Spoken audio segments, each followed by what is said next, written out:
Hi, I'm Katie Stewell. I'm Town Hall's Program Director. Some of you stayed from the last time, so you're going to hear me say a few of the same things.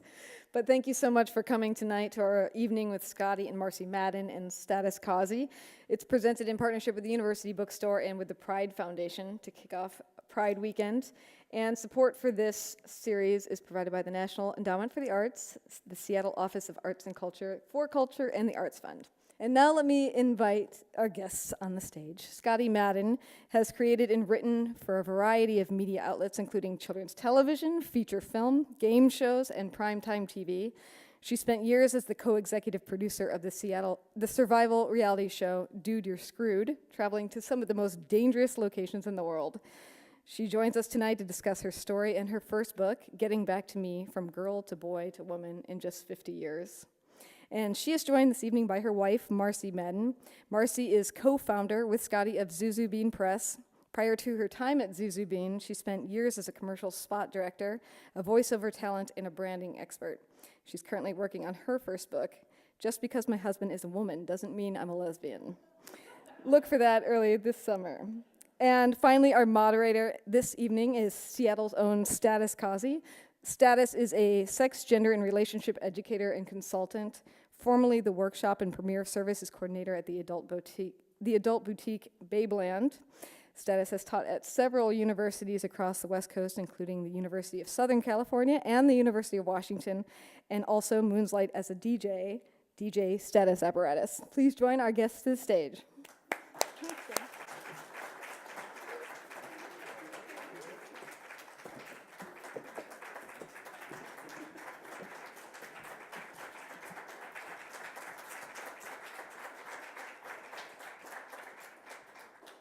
Thank you. Thank you so much for coming. This is so exciting for me. I have been speaking with Scottie and Marcy for the past few months, and getting to know them has been so fun, and I know you'll find this conversation with them riveting. Did you say riveting? Riveting. It's very frog-like, yes. No, riveting. Before we get started tonight, I just wanted to share something that I read today, which I think is topical. According to the Seattle Times, new data analysis shows that LGBTQ and Black people are more than twice as likely as any other group to be a target of hate crimes in Seattle. 1/3 of these hate crimes takes place in my neighborhood, Capitol Hill, which I know we all know is thought of as the bastion of like gay pride and love, but it's turned into a pretty dangerous place, especially on the weekends. And the reason I'm sharing this is because that's why nights like this, I think, are so important, that we get to hear stories from LGBT folks, and so we're able to share our stories, and our allies are able to share our stories, because the more people get to know us, the less they're going to want to hurt us. So our stories are important, and I just really want to thank each and every one of you for coming tonight, because, yeah, this is really important. And then share with your friends, and we'll talk about Scottie and Marcy now. So, just to start off, tell us a bit about yourselves.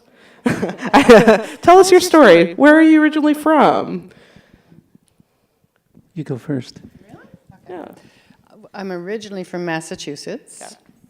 And I, every time I went to a school, my parents moved, which should have been a clue. I majored in French and studied abroad for a year in Switzerland. And then I was going to settle with a friend in Vermont until my parents moved to California, and I thought, well, I should at least check out California. I just never made it back to Vermont. So I went through so many different jobs. I think you and I may be tied, Status. But I worked for psychiatrists for years, and I moved into... Prepared you for me? Prepared you for me? Well, in more ways than one, because actually there was a couple who came in with a transgender woman Oh, no to see kidding. the doctor. Yeah, that was my first exposure to the whole thing. They came in, by the way, for the guy because he was afraid of what it meant to his sexuality when he found out that she was actually transgender. Just a little aside. Which we'll be talking about during the interview. Right. So, and then got into the recording business and owned my own recording studio and moved up and down the coast doing recording and voiceover work, as you mentioned. Very cool. And then, oh yeah, and Scotty I met in San Diego at a production company. Oh, nice. What about you, Scotty? I was born in San Diego and raised in the mountains above San Bernardino County, a little town called Crestline. I went to Rim of the World High School. Marcy loves when I say that. Because I didn't believe That's a it. real high school. Come on. What? No, really, where did you go to school? I went to San Diego State and got into production, television production there. I studied television production.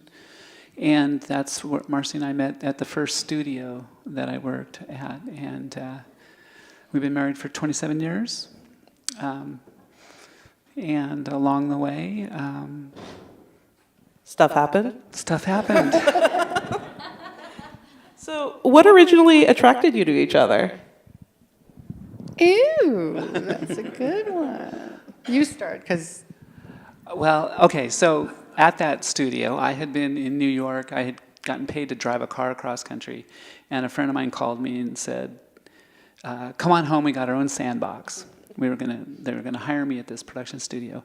And as I was getting the tour of the whole studio, it was an old Quonset hut that had been converted into a a stage in the front part, and in the back was like the big executive offices, and they had this sweeping staircase and a huge atrium lobby. So we ended the tour there, and I looked up and I saw this woman that was lit by 10Ks, and the studio fans were blowing her, and she was wearing this beautiful pink skirt, and it was just waving in the wind, and Marilyn Monroe style. full on. And I'm like, I see her coming down, I'm like, I literally have stopped breathing, and my friend Shredder goes, "She's married."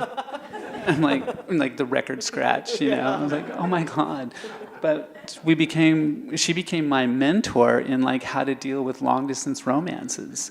So one of them was in Seattle. So yeah, that's right. So we became best friends that way until we Became more than friends. more than friends, friends with benefits. So Does the story corroborate? yeah, it's pretty good. Actually, and there's one little piece that is special. While I was still married, and by the way, the husband left me, it wasn't my fault. I actually wanted to fix Scotty up with my stepdaughter, who was a cheerleader in Portland, but they were going to be playing UCLA. So we were going to drive up, the three of us, and I was going to introduce Scotty to Kelly. But on the way up, he was talking about these earrings he'd made for this woman in Seattle.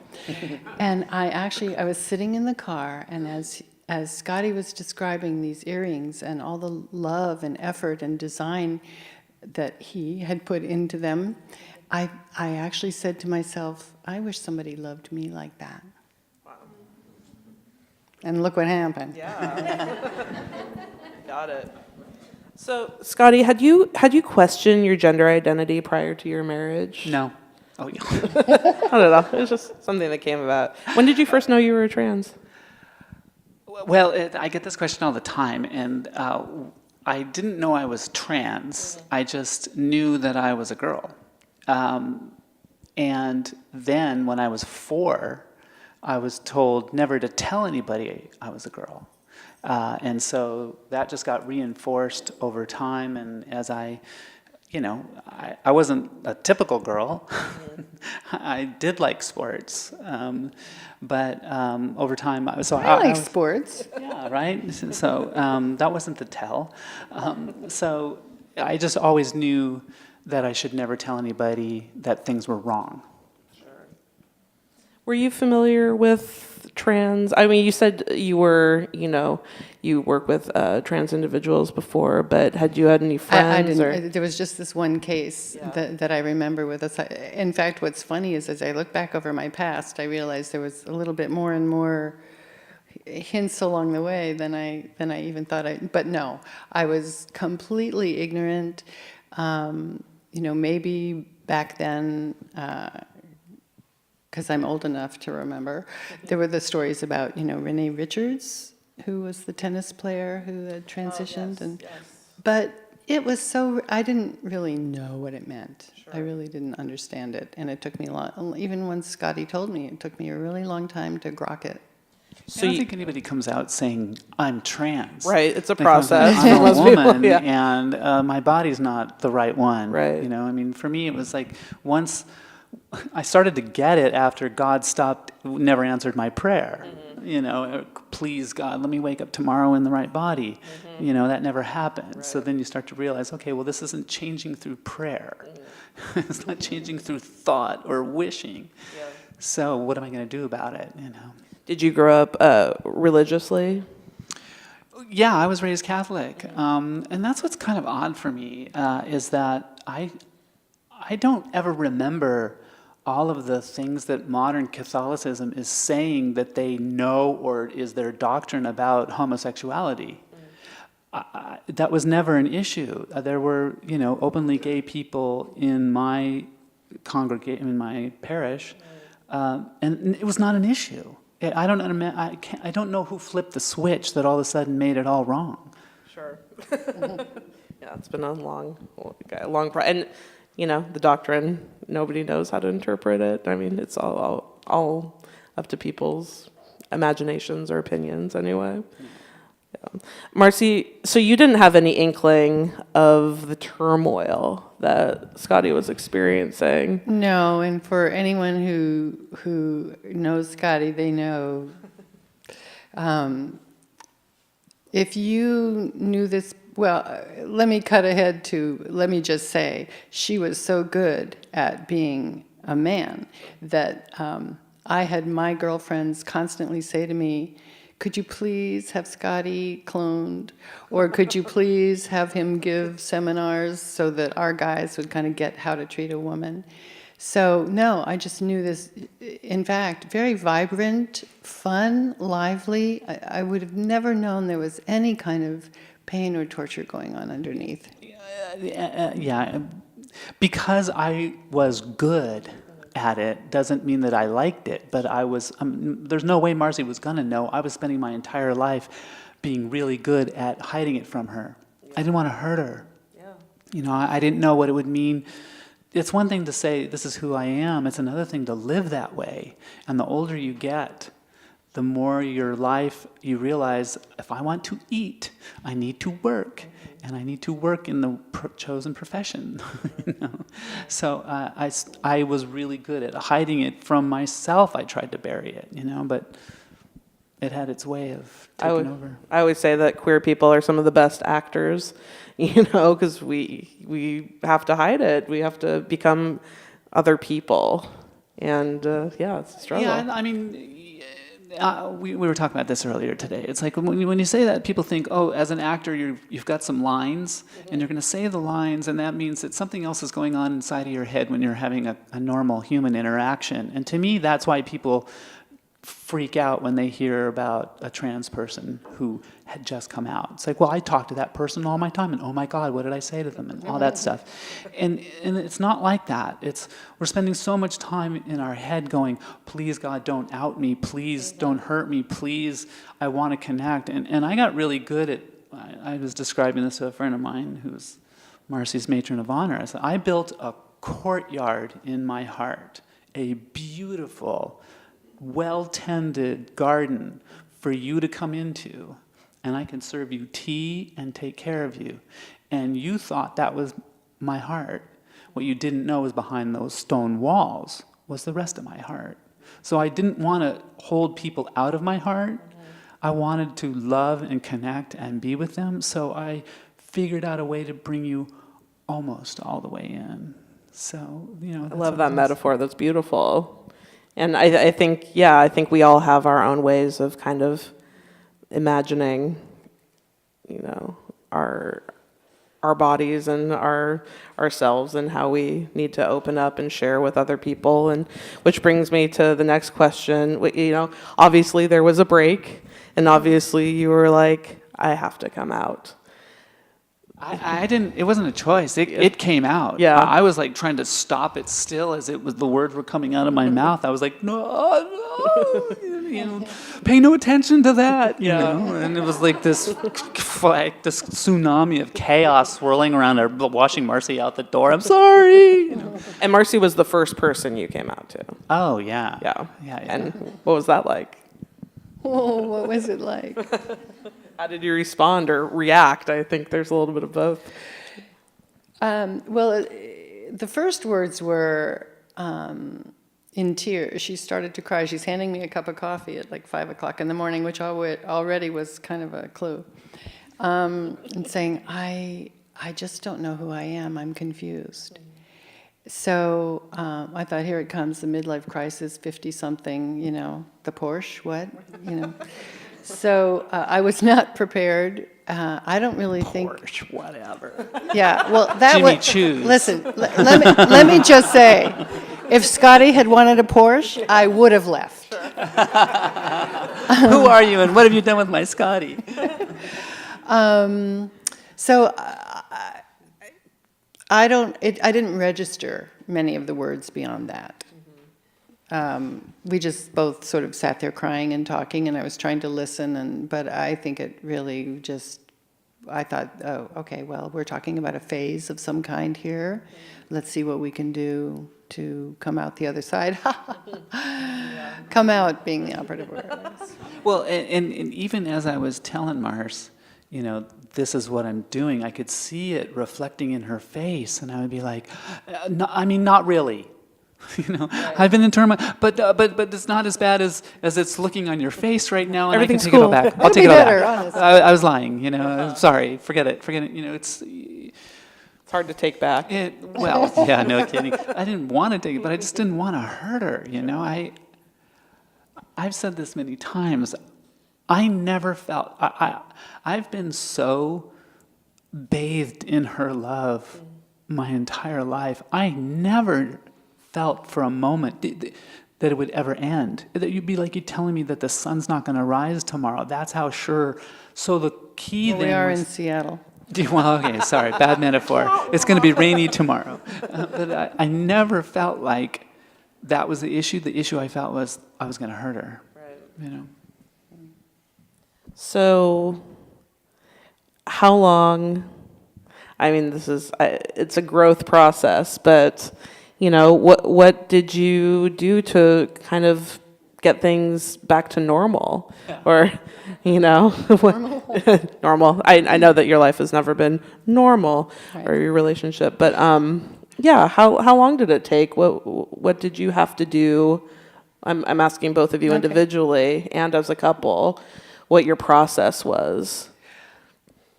I think that's what I would really like to encourage people to hear, is that it is a process. And I think it requires patience on both sides, and I can broadly talk family and the person going through it, as well as partner and the person going through it. What happened to me was, as much as I wanted to put my head in the sand and think, la la la, it's just going to go away, the universe would not permit that. Sure. So I could not turn around, I could not shut it off, because I'd be confronted by something. The first of which was watching an Oprah show and seeing her have a transgender couple on the show. And I literally said out loud to the television, so be careful, at least I'll never have to face that. Now, mind you, that day, she had said that 5 minutes before I walked through the door, the night before I brought her Foggy. Foggy is our word for coffee, right? So the next day I melted down. Wow. So that had been at the end of a 2-week period where I hadn't slept for 2 weeks, and I felt like an elephant was standing on my chest. and I knew something was seriously wrong, and I didn't know what to do, and so I walk through the door, and I'm still, all right, get it together, go in, just kiss her hello, and have some dinner, and this will all be okay. And I walk through the door, and Oprah's talking to Jenny Boylan. I'm like, I can't get away from it either. Did you think that she had or knew, or was it just coincidental? I mean, I talk about this a little bit in the book, but I had what I called the Aegis radar system, defense system, which is very, feminine to call it that. But it was this battery of battleships at sea that kept this net to keep me from outing myself. So if anything even started to waft across the sky, freaking ICBMs would take it out, And so if I saw that, it'd be like, oh, there's nothing on TV. It doesn't. We don't have a TV anymore. It's like, whoa. It's like I could make it disappear. It's gone. Yeah. So, Marcy, did Scottie's transition affect your own gender or sexual identity? And if so, how? Yeah, how? Yeah, how? Well, I don't think I questioned it, but actually, I did encourage that we go to a counselor, and I padded it quite a bit because I had done a lot of research, and because I had worked for psychiatrists before. I thought, I'll find a Jungian because they believe in the animus and the anima, and he'll be able to explain that to Scottie, and so Scottie will realize she's not really a woman, she's got a little bit of both, and I just really thought I had the right thing, and I'd spoken to this doctor a couple times on the phone ahead of time too, and so I thought, oh, he's so understanding and he really gets it. Let's go to see this dude. And in the first session, there were some questions that went back and forth, and he said to me, maybe you just need to get in touch with your inner lesbian. Like, just out of nowhere. Like, really? Wait, we're here for him. Don't do this to me. So I don't think I did, but it's funny, in the couple years that have passed since that moment, I've actually, what it has done is soften me about the whole idea. Well, you heard what my planned title for my book is, right. So so good. Which is 22 chapters written, by the way. It's not just like an airy-fairy. Yeah. I think Yes, not just an idea. We wouldn't have that in our house. But I think, it's not that I question it, I think I just am aware that there's such a rainbow and such a range of everybody. And can I tell you a really weird story? Sure, How many people want to hear a weird story? Well, this will... Okay, go. It's all good. Well, this will also tell you really where I started. Because I went to an all-girls boarding school back east. And my first year, I wasn't like the other girls there because I was really homesick. They were glad to be out of home. But I loved my family. I was close to my parents. I didn't want to really be there. I was so homesick. I was really moody and quiet and kept to myself. And at one point, though, after several weeks or months when I was there, I finally said to my roommate, hey, Priscilla, I feel like the other... Of course it was Priscilla. I feel like the other girls in the house are kind of distant from me. Have I done something wrong or said something? And she went, oh, well, maybe I'll tell you. So she shuts the door to our bedroom, sits on the bed opposite me, and she said, they think you're a lesbian. And I said, oh my God, what's a lesbian? So I've had a long way to come. But yeah, I just, so I was there with girls who were attracted to other women, and I guess with the animus anima thing, if we go back to that, I think there's a little bit of a lot of everything within all of us. Absolutely. Labels don't always necessarily tell the whole truth. At all. So how do you feel, have you heard people refer to you as a lesbian couple, or how do people refer to you, and how do you define your situation? If you do at all, you can just say, or do you just say, we just love each other? Yeah, we don't, because I just think it's not anybody's business, you know. Very true. Are you going to do it? No. You're not going to quote me? No, I'm not going to do that here. Well, We'll do that later for the reception. Yeah. So, yeah. I mean, I think two people can love each other and find the way to express that love. I think when you talk about sexuality or you talk about sex, my mother's big advice to me when I was growing up was, well, the best part of sex is afterwards when you're cuddling. That was my education. But in a way, The after part I don't get. in a way, it's the intimacy that's important. And I think there's so many ways people can be intimate and loving and affectionate that, I mean, I would much rather have intimacy and affection and love than wham, bam, thank you, ma'am, roll over and Yeah, be We done didn't with do it. that except for like the first year. separates us from the animals, right? Well, if I may, when I first officially started coming out, I would have phone conversations with,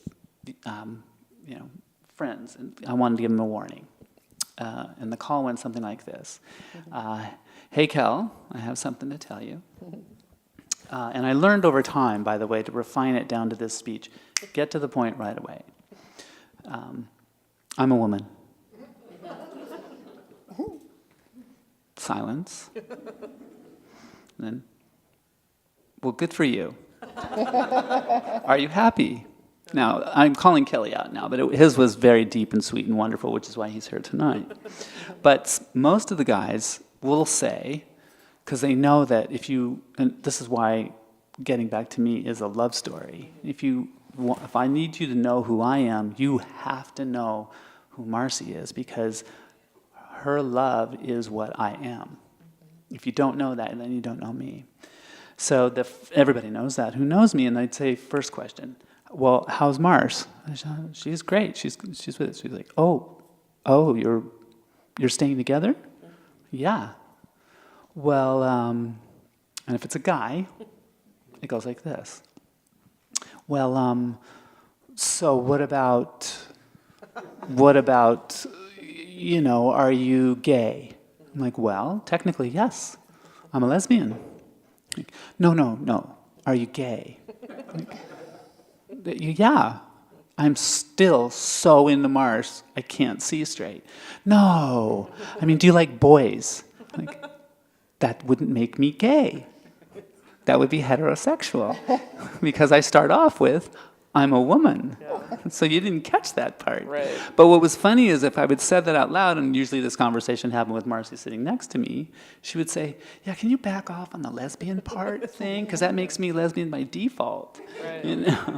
Which is true. And so since she was giving me the room for me to be me, I could be lesbian. Mm-hmm. But we're not in a lesbian relationship. Right. It's okay for it to be complicated and weird for people trying to identify it because they don't live with us. Yeah.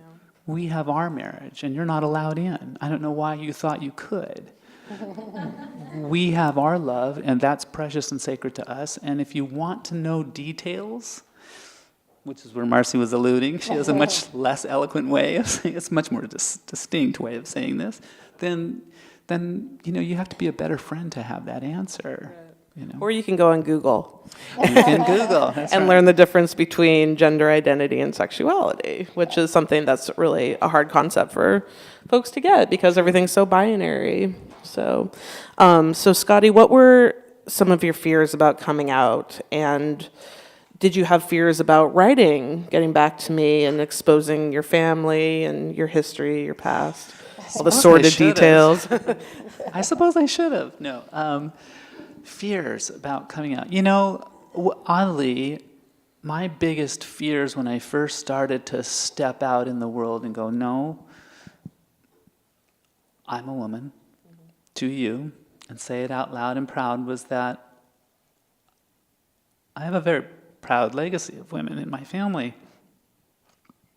And I wanted them to be proud of me. I didn't want to do it stupidly, and I think, it's trans women especially, appearance is a really powerful thing, and it can look like all we care about is hair and nails. Because what else is there? No. But that's because it's so complicated, that answer, that we don't want it to demean us or demean our experience, because there are some trans women who can't care about their experience. They've had 50 years of testosterone, sculpting that body beyond the help of any surgeon's knife. And so they have to develop the same thing that all women have always had to do, which is, I'm cool with what God gave me. And that's what I'm going to do, even though the rest of our society, as we've talked about and ad nauseum by far more eloquent speakers than us, have over-sexualized and over-feminized and over-objectified our world. But it's still, so all of that complication goes on. So my fear was I wasn't going to do it right in a way that I wouldn't be able to step forward with dignity and get my life to where it was. I built a great life for us. I built a great reputation. Being a showrunner in adventure reality was not my be-all and end-all. It's just my resume kept growing, and so I kept, being asked to go to this foreign country and lead these 20 people, and would you bring them home safely, please? That'd be awesome. Oh, and bring us a story, too. In fact, bring us a story. If you can't bring the people, that's okay, too. But that wasn't the be-all. As long as you have it on, as long as you have it on camera. There's all these things that you have as a human, a human being that you're going to achieve in life. They have, we all have our to-do lists, and they're massive, and some of us don't even know how many pages are there. But I didn't want to do it wrong. My other biggest fear was hurting Mars. I just did not want to do it. I didn't want to bring it down in a way that would take away her dignity. I didn't want walking down the street for people to look at her and go, "Oh, you poor girl," The rest of it is kind of what we were alluding to up in the green room. Is like, I will confess, as a alpha woman, I don't care in some cases. I'm not afraid. I should be. I've lost 45 pounds. I don't think that was all fat. Yeah. That's a lot of muscle mass. And Marcy has to open the jars now. But does that stop me from walking down a dark alley at night? No. Yeah. Now bring it on. Honey, you better be, because when you get surprised when this one comes in, and that's not good either. That's silly, but I don't have that fear. But I do now, as a sane woman, looking out at the world of what is out there for trans people, I do go, I won't be visiting my sister in South Carolina. I'm just not doing that. She doesn't want you to visit her anyway. Well, okay, that's another story altogether. That's next week. Yeah, that's right. Yeah, right. Families that don't understand. But I also, what I was afraid of in coming out is that I would freeze my life in the process of coming out. My life would become about that, instead of all the things that we're working for. Yeah, and we talked a little about that, and the thing that I love so much about your book is that, there is a process, and you do explain your process of coming out, but so much of it is just a love story, which I don't think is often told in these types of memoirs. It's all about the process and the pain and all the agony and all that. That's important to know, but your love is the really compelling part. So anyway, you should read the book. It's really good. But this is Oh, I'm sorry. Thanks for the plug. Absolutely. So this is a good time to switch gears. So it's well known that trans issues have been present in the media recently. Really? Yeah, really? You guys heard about in that? Seattle, everything's wonderful up here. Right, exactly. Caitlyn Jenner, Laverne Cox, Chaz Bono, they've all shared their experiences of being out and trans, and help familiarize the public with trans issues. how important is it for trans folks to share their stories? I think it's amazingly important, but I want to hear how Marcy answers this. Yeah, I think that the problems really stem from people not being educated, just not understanding, taking a misconception and then morphing it into some kind of philosophy, belief, whether it comes from their religion or their upbringing or just not knowing. So I think it's really important because I think Whoopi said it really great on The View just a couple weeks ago. She said, hey, you guys, trans people have been among you all your lives and you never knew it. Okay. So I think that's part of it. When you see us, when you see trans people, and you realize they're not the devil, there aren't little horns growing out of their head. You know, it's your neighbor, it's your daughter, it's your friend. They would never go with our shoes. That's why they're not there. You know, we're human beings. That's all. We're neighbors, we're friends, we're family. And there's nothing why would you have a problem with that person? And because in general, I'm hoping that it's not even just this topic. I would love to see us move away from finger pointing and blame and othering people no matter what they are, whether it's racial, religious, whether it's a person in a wheelchair or a trans person or a gay person. I mean, get over it. Everybody's different in one of those categories. Mm-hmm. So couldn't we just see what brings us together instead of what separates us? Yeah, I think it's, for me, with every trans person, just to answer your question, that comes forward and tells their story, we get to see that we're not all alike. Mm-hmm. It's not the same. Mm-hmm. Just like, oh my God, real people. They're not all alike either. Not all Republicans are alike. We're pitching a TV series based on the book right now, and we had one network executive say, "Oh, we did trans last year." Like That's done. Like it's a genre of television, which is also kind of strange. It's like, well, that's dehumanizing. That's and like, oh, but we can have 7 cop dramas on. Right? And that's not, we did cops last year, so that's, because what that does is it does what Marcy's talking about, is it others someone right away, and it says it's an other that, people aren't buying right now, right. Which is silly, it's a story about a human. So I think that's important. And I think it's also important since it needs to be inspiring. I mean, the internet blew up in my process of awareness and coming out. And it changed dramatically, majorly dramatically. When I first started looking at it, it was the most horrifying and scary thing ever because the path of trans woman went way off in this dogleg of porn. Mm-hmm. There was no other way. If you typed in TRA, you're in a site that costs you $25 a minute to be inside, and you don't know how you got in here, right?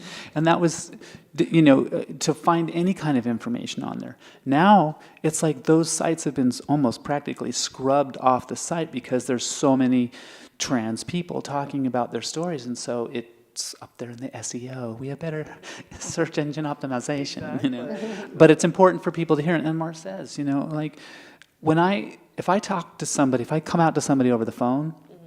It's one thing. If we meet and we hug, game over. Mm-hmm. Game over. The rest are just details, sure. Right? But the big question of like what is instantly answered. Mm-hmm. So that's why it's important. I think it's important for us to share, and for younger people, to see. Although the young people got it made right now. Isn't that so cool? They got their mom going, "Yeah, that's okay, honey." And like, what? I know. It's well, incredible. Okay, but credit to those kids because I'm trying to figure out. Was that babysitter so horrifying to me that I never raised my hand and said, "Hey, Mom, it's wrong," because those children do.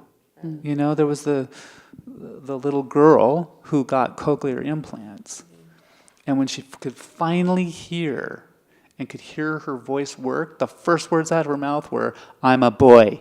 It's like, you've just got the opportunity to talk. What would you like to say? You've got it wrong. Praise God. So, I mean, to have that kind of awareness, I'm like, oh my God, what happened? Why was I such a...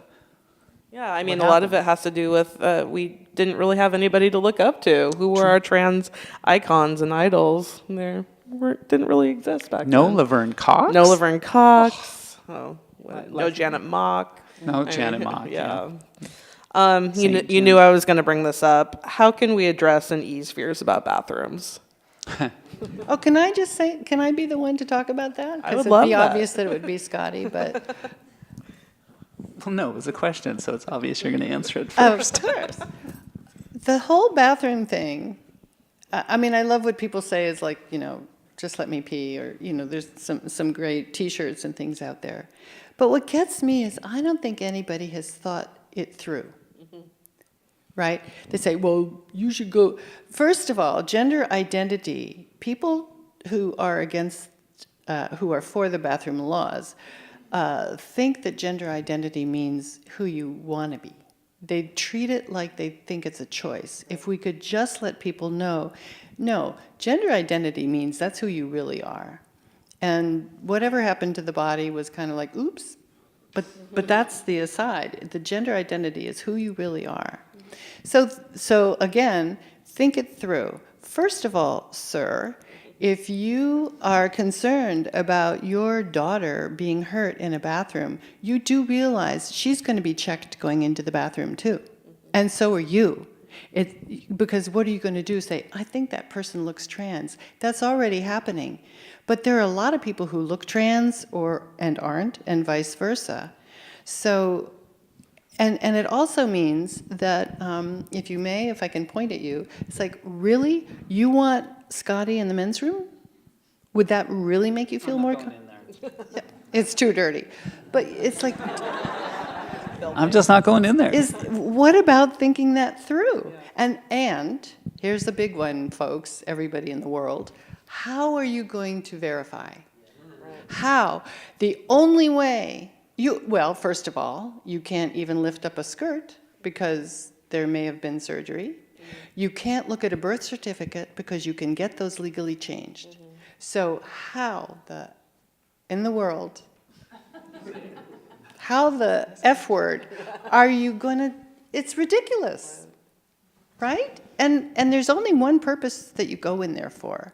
Exactly. And there's no trans person, what I like to say is there's no trans person who's ever molested anybody in a bathroom. And in fact, if your daughter were going to be molested in a little girl's room, she'd be lucky to have a trans person in there to protect her. Right. So.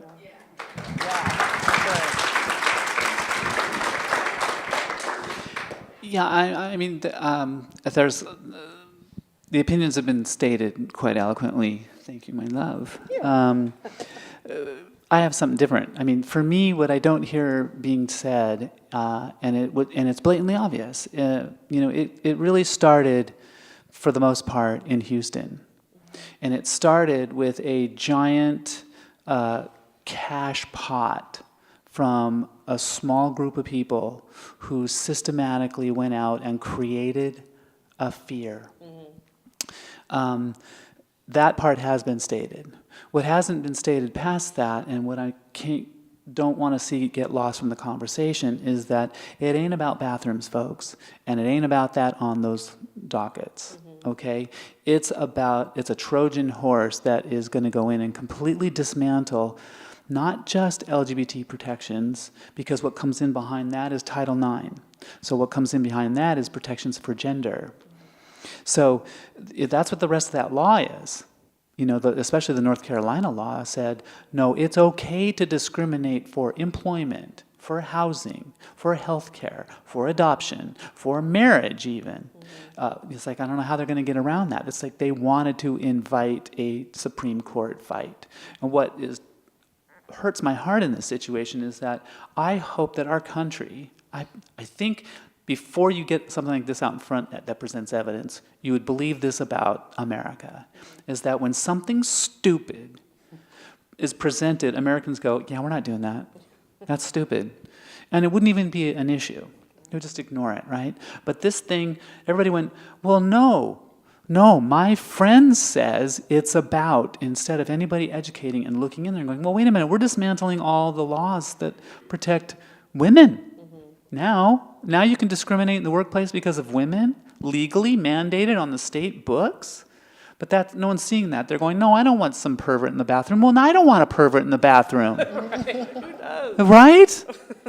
For all the right reasons. Right. So everybody gets lost in that whole conversation about a bathroom law. I mean, we have a dear friend who was trying to tell me, no, it's actually, I just care about Aurelia, his daughter that's this big. It's not about you, I just care about her. I'm like, oh, come on, honey. You've got to be able to see how messed up your own head is on this, because you're an intelligent person, and wouldn't do anything to hurt Aurelia, right? But this law is going to hurt all of us. It's going to dismantle. Or if you're worried, take your child in the bathroom. That's there too. I know that whole concept of, it's about the children. You bring like the vulnerable aspect into it, and people get all, twisted about it. The trans child is always left out of that. It's about protecting the children. It's like, well, you just traumatized that 10-year-old little girl forever. Yeah. Where were you in protecting children on that? Yeah, that was an awesome answer. Thank you so much. So staying on this political stream. I was told there would be no math. There's no math in this. Well, I was going to say, in the aftermath of Orlando, there's been a lot of finger pointing and assignments of blame. And how do we talk about LGBTQ issues while understanding the intersectionalities of race and religion and gender and all these? I know it's a heavy question. It's a meaty one. I think, first of all, in the wake of Orlando,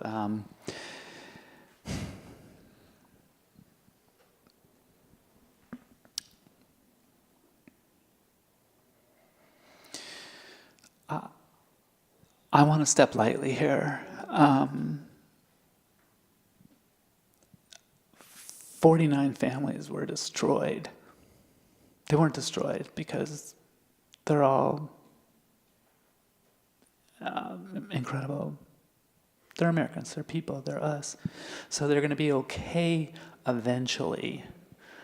But the repercussions are going to reverberate forever. Whenever we have a tragedy like this and they go, well, you didn't feel that way about yada yada. It's like, well, you weren't asking me about yada yada. We were talking about Orlando, so let's stay on Orlando. Number one, the media spent a lot of time waving a rainbow flag and then throwing it onto guns. The gun issue is such a huge one that whatever side of the aisle that you stand on, the fact that the Democrats had to do what they did just to get a vote.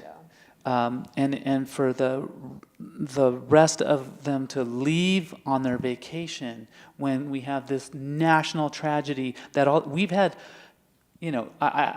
I don't think that there's a time limit on how long you should mourn a national tragedy, but this one was cut short real fast. Yeah. Like, oh, well, you know what? Are y'all done grieving? Because we got to go to 4th of July. Yeah. Well, can you, you're welcome to stay, I got to go. It's like, what? What happened here? Where is the compassion, just the normal human compassion on that? The issues within the LGBT community, we've been fighting this kind of stuff forever, and it all came to the surface. And then suddenly, what we saw is like 1960s version of squelching of that information. It suddenly discredited him as having homosexual tendencies. That'll work. That'll turn the whole thing. Right? It's like, there's so much complication that just wants to jump in there. Everybody wants to point it out, and maybe that's because it was so horrific that people are just dropping into their own default of, how do I deal with trauma? But the point is, no matter what, the gay community was still targeted. You can talk about guns, you can talk about anything else, but that club was chosen specifically for that reason. So we're far from being out of the woods with being targeted in that way. This may lighten things up a little too much, but one of the things I also used to do was I was a wildlife rehabber, which means that we had all kinds of critters in our house at various times. That could be a whole nother interview with some of the things that happened in our house. But one thing I noticed, this is when I really, really got the lesson, that people, I hope it's not human nature, but I think there's a side of human nature that responds to things it doesn't understand or fears with anger and with retaliation. For example, anyone here would think a raccoon was just the most adorable thing in the world. Possums, not so much. I took care of a lot of possums, and there were several that I took care of because they had been tortured by human beings who thought they were ugly and just didn't deserve to live. Now, this is minimizing things, but macro, micro, I saw how, out of fear and lack of understanding, people want to kill what they don't understand.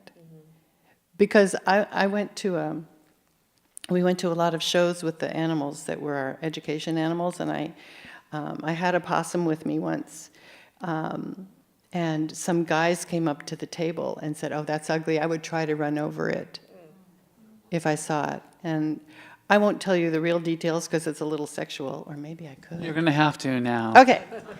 All right, so just keep it in this room, but you'll be able to share this with other people who never knew this. So first of all, possums are the only marsupial in our country.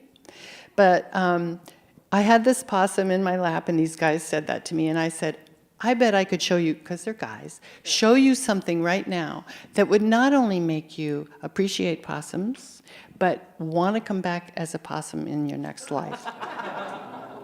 And they went, "Oh yeah, really?" And I said, "Yeah."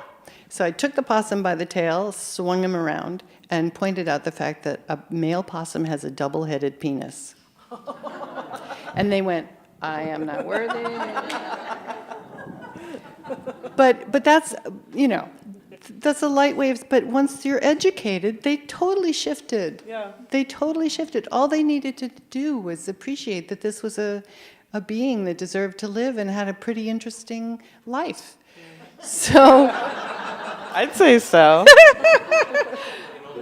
But it's your new theory, the double-sided penis theory. That's it. It works. So I know that was a bit of a sidebar. No, I love levity is important when we're talking about that's these all things. we know. Yeah, and I'm gonna be a downer again. And way to go, Steph. I know. Marcy, it's just important. raise the room back up. I think we're gonna, after this question, we're gonna get to some more. Okay, well, I don't want to speak too soon, but it's important, and I know you two feel like it's important too. So, my next question is: much violence is aimed at LGBTQ folks of color, and trans women of color are routinely assaulted and killed. What is the responsibility of white LGBTQ folks to our brothers and sisters of color? Well, this is one place where I do agree with Caitlin.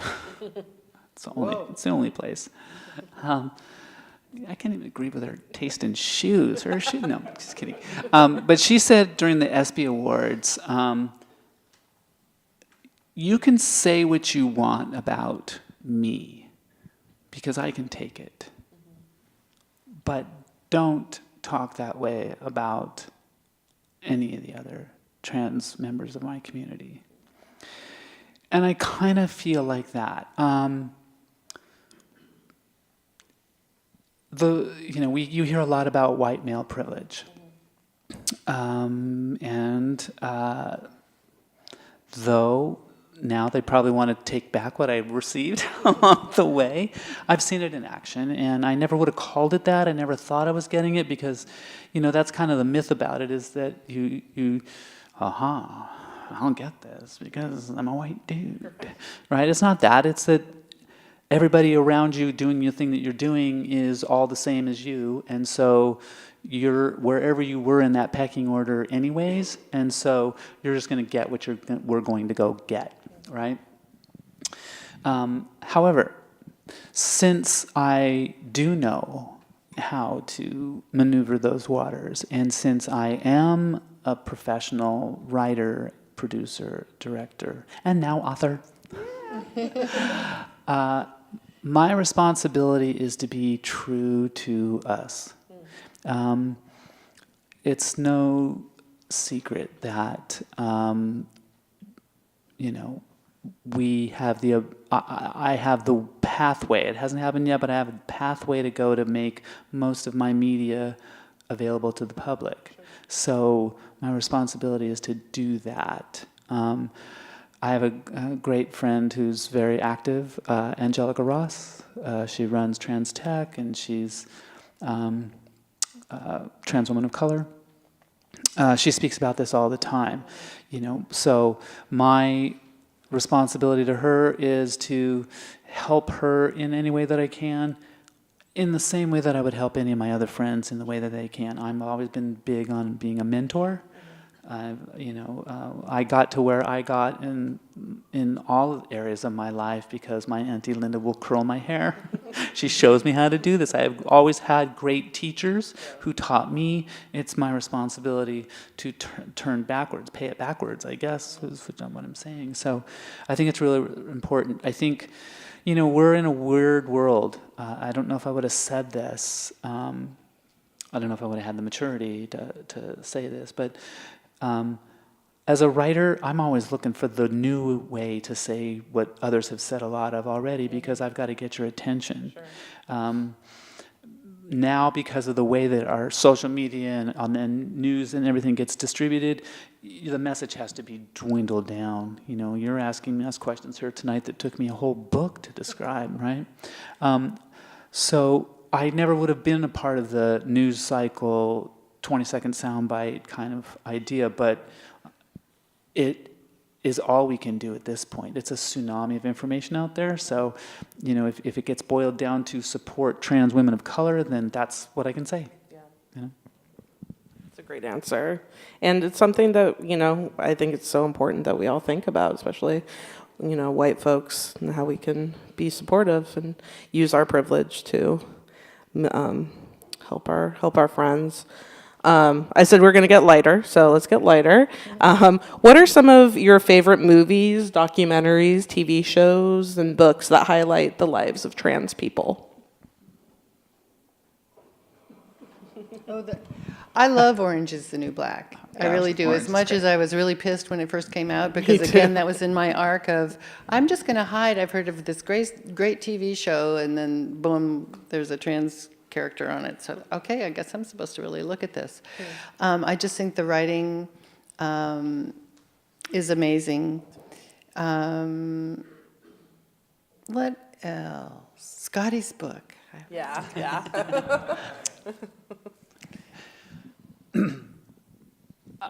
I'm a big fan of Transparent. I know those people. I have several friends in LA that live just that exact way. They're just so dysfunctional in just about everything.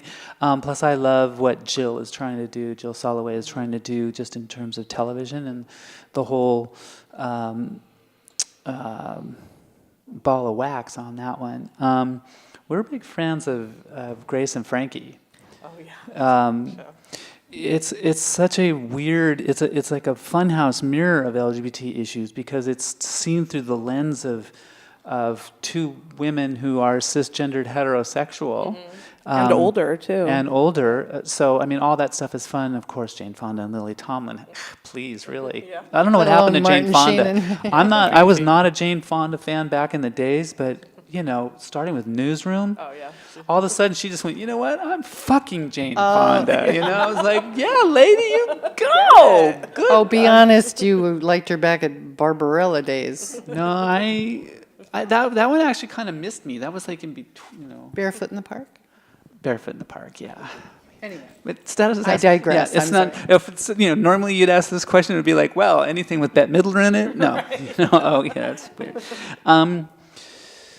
I've been trying to get into Sense8 just because the Wachowski sisters are the story themselves. I'm sorry, I feel for them. As artists, especially Lily. Oh my God, honey, she's got such a path. If you don't know what I'm talking about, Andy and Larry Wachowski directed, the brothers directed The Matrix. Lana Wachowski and Andy and Larry Wachowski directed Cloud Atlas, and that's when the world understood that Andy was really Lana, and Lana and Lily Wachowski direct Sense8, which is a series on Netflix.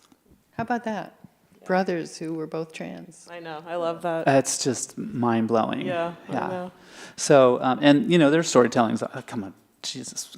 the story's got 8 characters in 8 places in the world. I could just see the executive back there going, excuse me? You want to do a show on cable where there's 8 international locations. Oh, okay, right. You're rich. We can do this. Right.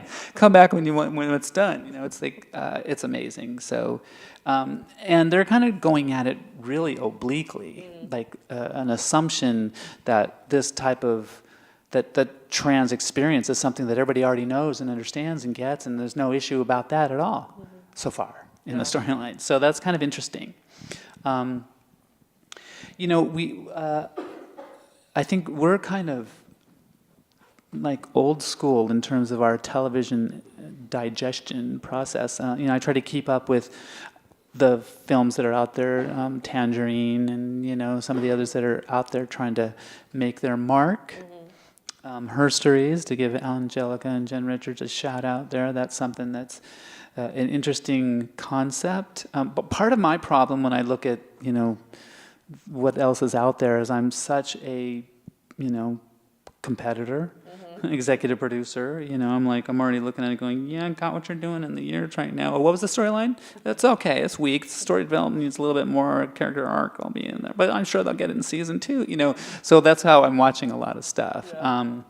But really what's interesting, and I think that for me, what I love is that GLAAD puts out a media advisory every quarter. And on that is all the ways in which the LGBT community has been portrayed in television and movies.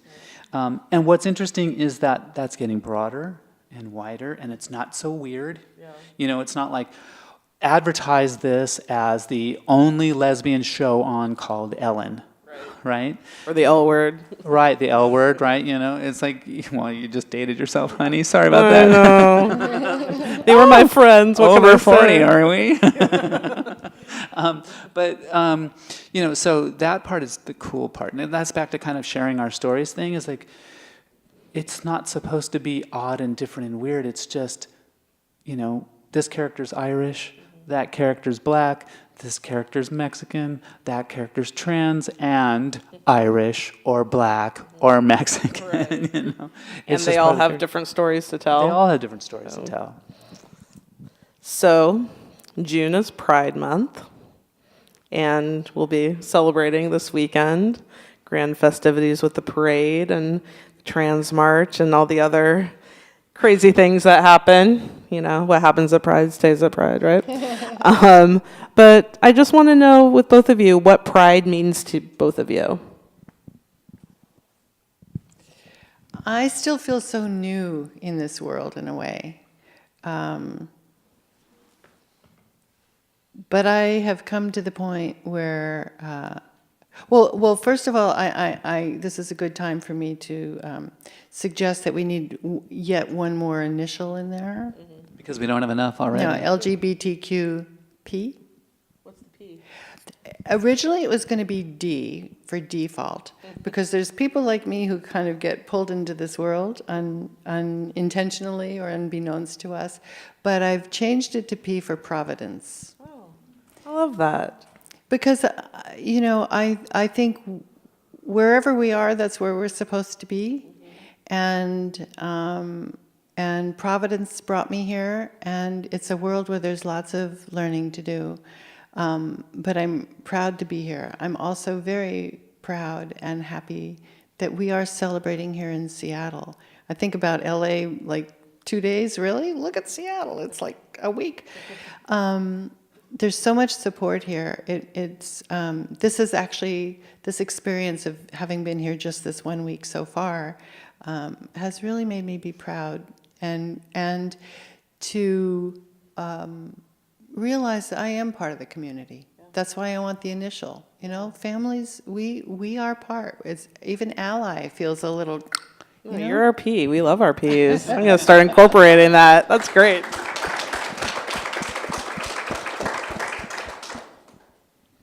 What does pride mean to you, Scotty? Pride. Pride is a time for me that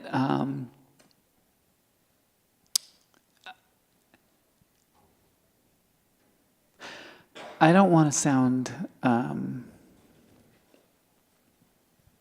like Debbie Downer, but pride is a recognition of the Stonewall uprising.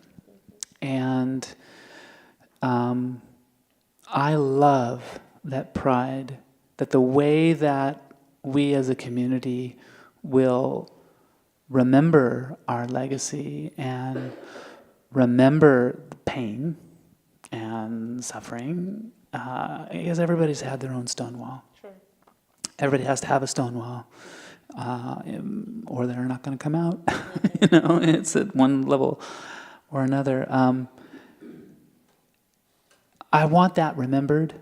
So that's why I'm hesitating, is I don't want to rain on anybody else's parade, because the parade is awesome. Mm-hmm. What I get a little bit concerned about is when it turns into just a bacchanal, you know, and that there isn't that remembrance. And, you know, the Pride celebrations in Los Angeles turned into like gay Coachella, you know, with a week-long or a weekend ticket that you had to pay for, and it was like, you know, Sponsored by Budweiser. Oh, it was, yeah, you know, it was just, please, really, you know, we've had enough of that. What we want to be able to do right now is come together as a community and show off the best of who we all are. You know, there's a lot of people who realize that they were working next to someone all year long, and then here you are, really? So, Pride to me is a hugely rich and mixed experience that I go into really mindfully and really with a lot of intention to celebrate this point together. And to, as Marcy says, to be doing it here in Seattle is just absolutely amazing. The embrace of Seattle, both in the community and the straight community, just the general Seattle population has been amazing. So. Yeah, doesn't that make you feel good to be Seattleites? Yeah. Give yourself a round of applause. Well, I know that I feel so fortunate to have met both of you, and you should both be very proud of what you've contributed and how you have mentored people and, you know, told people your stories and, you know, ostensibly made life easier for people coming out of the closet. So thank you for that. And really appreciate that. And if we have some time for questions, if anybody would like to come up, we've got microphones on either side.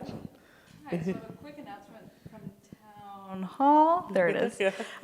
So we have Elaine Wiley in the audience, who I believe Scotty invited here today. Is that? Yes. So Elaine, if you would like to join on stage for the Q&A portion, and if one of you wouldn't mind doing a brief intro for Elaine and sharing your mic. We have time for about probably 10 to 15 minutes of questions before our reception. Thank you. Great. So I'll pass my mic to you. No, I can. This is easy. You're good. You can use that one. Share. I'm also really loud. You can have your own mic. They'll ask you questions. Okay. Well, let's introduce her and let her say what she wants to say. Perfect. Well, this is Elaine Wiley from Gender Justice League. And she's here to talk about trans pride. So, Yeah. Gender Justice League started in the summer of 2012 really in the twilight of the Ref 74, when it was clear that we were going to achieve marriage equality, but the next conversation to have, and that we'd been really told nationwide, the next conversation after marriage equality will be trans rights.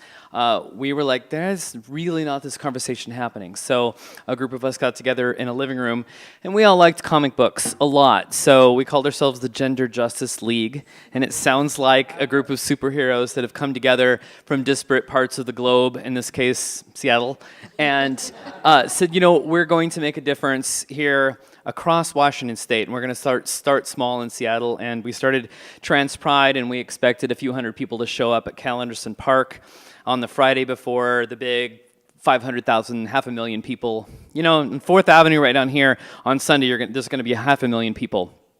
So we expected a few hundred of them, and we got 3,000. And last year, in our third year, it was 5,000, and it was really exciting to see. So, but Gender Justice League works not just in Seattle and not just with Trans Pride, but we're looking at healthcare, the rights for healthcare, to be able to get first state employees and then Medicaid, and then fighting for the private insurance, and really demanding that the health insurance commissioner put out a stern letter to all the insurance companies saying, trans people have rights, and you're discriminating against them when they don't get the health care that they need.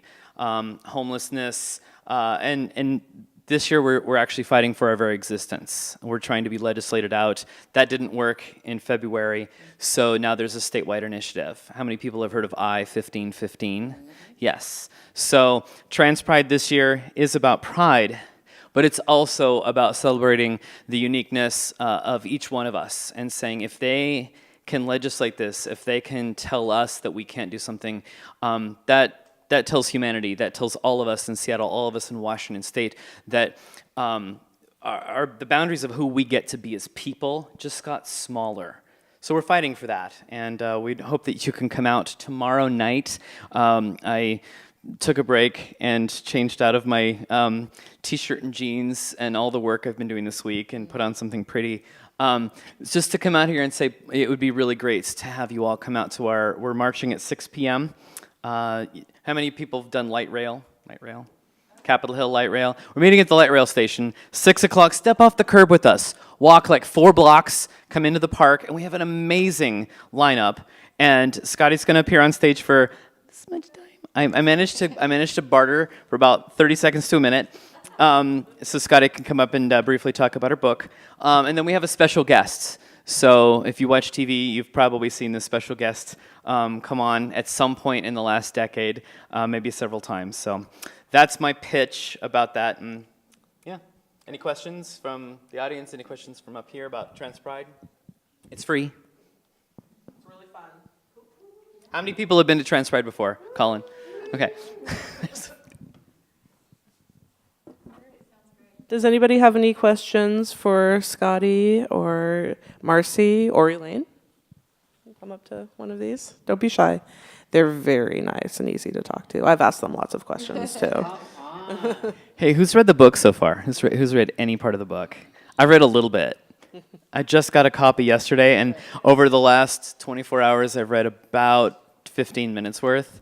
And I'm like, oh my God, I have to read the rest of this book. This is so great. It's fun. It's so compelling. It's just living inside your head.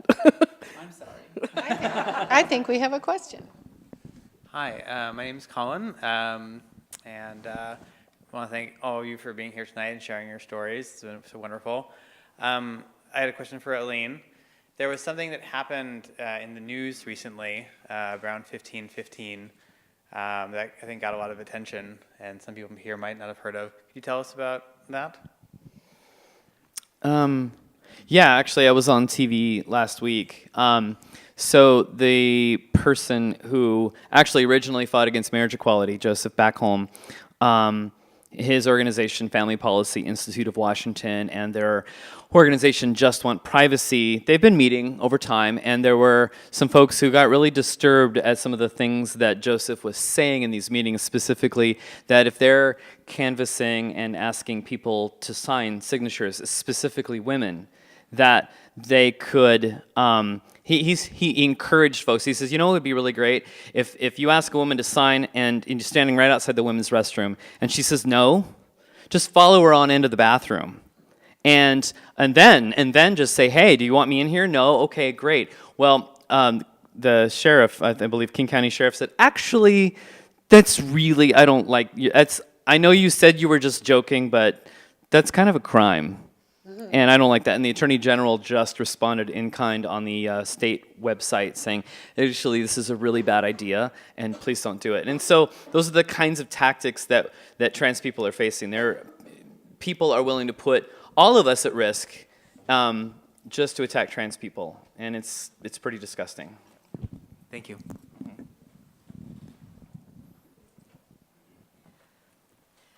Hi, I'm Barbara, and as of April 20th, I'm 80 years old. Woo! And I've been kind of with the gay movement ever since Stonewall. I mean, I've just had gay friends, and we did a lot to get things going in Seattle. And my question is, what's the best thing that allies can do? Well, it sounds like you've already been doing it, Barbara. I think on a my thought would be on a one-to-one basis, the more you can support people and encourage them and let them know they're loved, that's a big step. And then to speak out and to let people know that you're going to say something more. When I started out, the new kind of therapies were a big thing.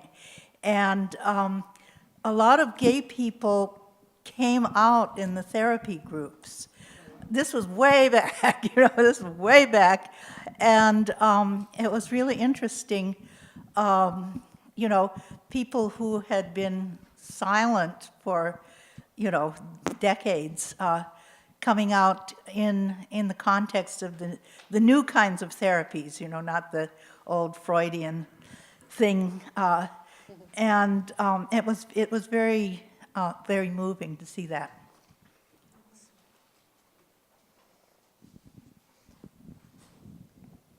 Can I share briefly about the whole, what should an ally do? I really appreciate you asking that. A lot of people think that ally is a noun. Hey, I'm an ally. But to me, ally is a verb. It's an action that you take.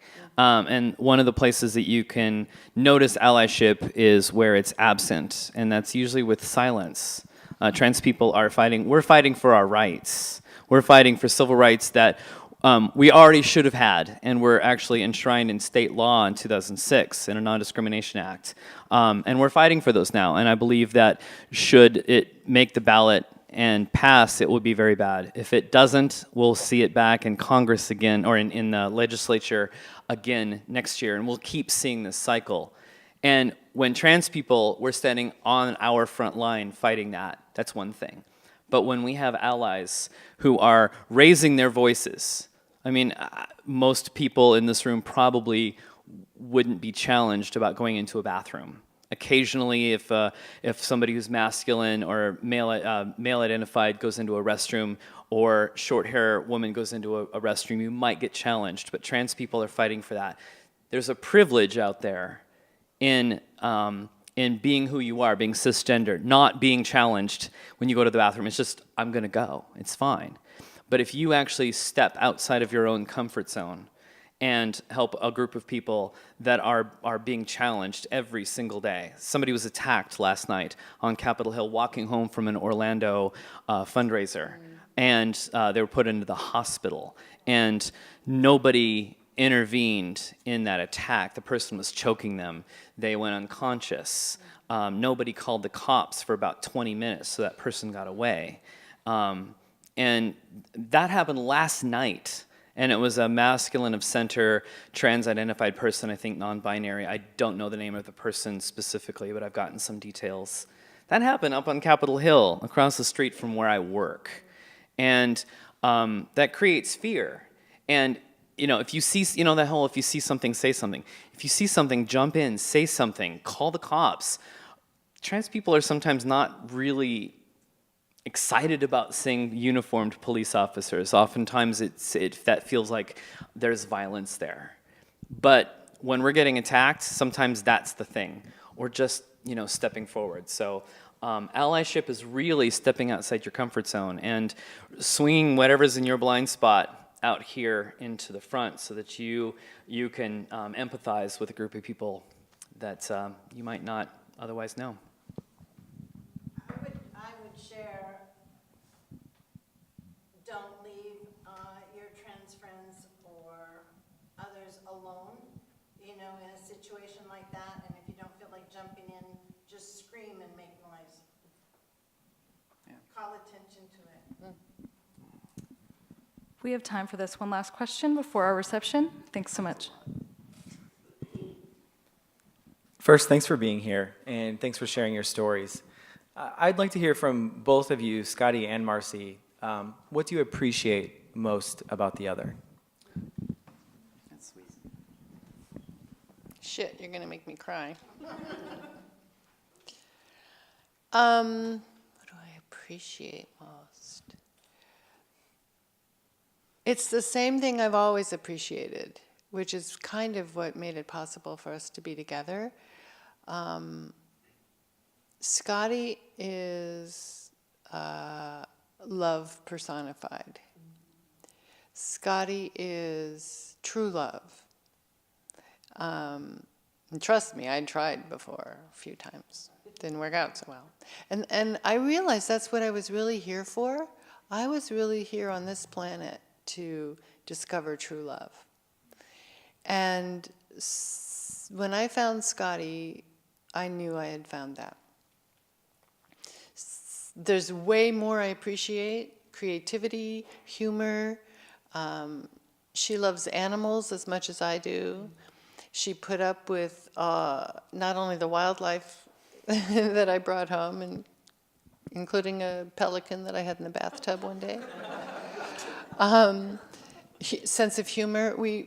All the things that we share and talk. And I've always appreciated that. But, that all just kind of melts down the funnel into love. Top that, I dare you.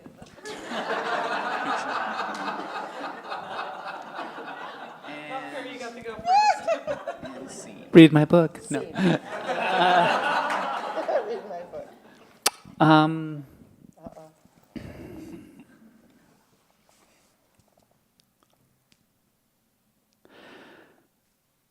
I feel like I'm being squeezed into a tube. Marcy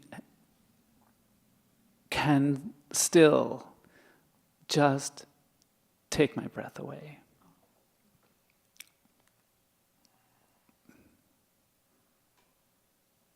Oh, are you all still here? I have always felt when I kissed her that I could actually feel life entering my body. So the fact that all of you are even around to participate in this universe of reality is sometimes a little disorienting when I pull away from that and look and see, oh, there's other people in the world. I can't answer this question completely by the rules, but I will say that one of the things that I've come to appreciate the most, that I just always knew was there, I guess. I guess it's why I had this unshakable belief that we would always be, is that as a woman, she is so strong. She is so strong. She can look at anything and love it. And love it completely, and love it for real. and love it with such intelligence. And I'm talking about the intelligence that knows how atoms really stay together.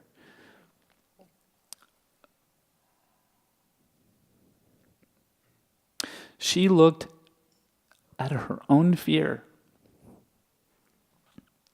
her deepest fear, which was the fear of losing me and her love. And she used light and laughter and love and destroyed it. She destroyed that fear. She does that with everything that scares her. She goes, okay, that's really scary. That means I need to give it some of my attention instead of ever turning away from it. She's the strongest force in the universe.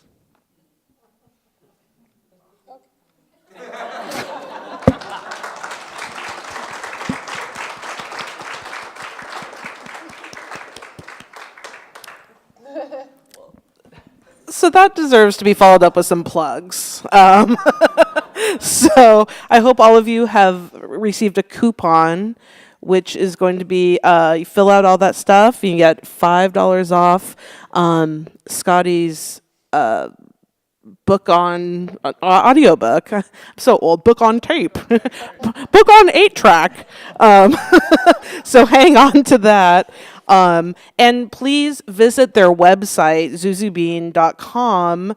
Every week there's going to be new content up there every week, and I know you want to keep up with them because they're fascinating and they're funny and they're lovely. And there is a donate button to support their work because they've got a whole bunch of stuff coming down the pike. So we all want to hear more about you. And please share this experience on all your social media, on your Facebook, your Twitter, your Instagram, your Snapchat. Those are the only ones I know right now. I'm sure there's a million other ones. Your Google Boogle, I don't know. Also, both Scotty and Marcy are available for corporate trainings and seminars at universities as well. So if you are a professor or the CEO of a company, or you work somewhere where you think, wow, this would be really great education, give them a holler, and hopefully we'll get them back up in Seattle again. And lastly, they're going to be signing books, or Scotty's going to be signing her book. So please stick around and chat with us. Have some Haagen-Dazs, which was promised. And just thank you so much for being here tonight. You've been a great audience, and thank you. I want to thank Status. We were really fortunate to be brought together with Status 2 months ago, and from the moment we met him, it was like, oh my God. Instantly, it was amazing. Also, there's two people I really want to thank. I want to thank my Auntie Linda, who's made everything amazing up here.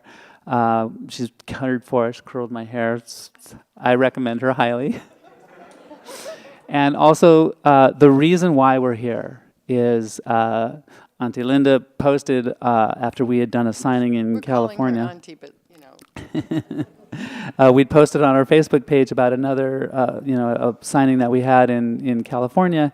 And she wrote, "When are you coming to Seattle?" And then our dear friend Carol wrote, "Yeah, when are you coming?" And backed it up by writing a letter to Katie Sewell and telling her, "You need to read Scotty's book." And that's why we're here.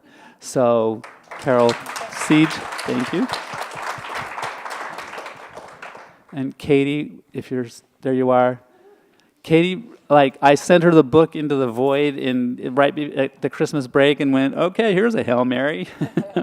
And she called me back and said, yep, we want you. I was like, what?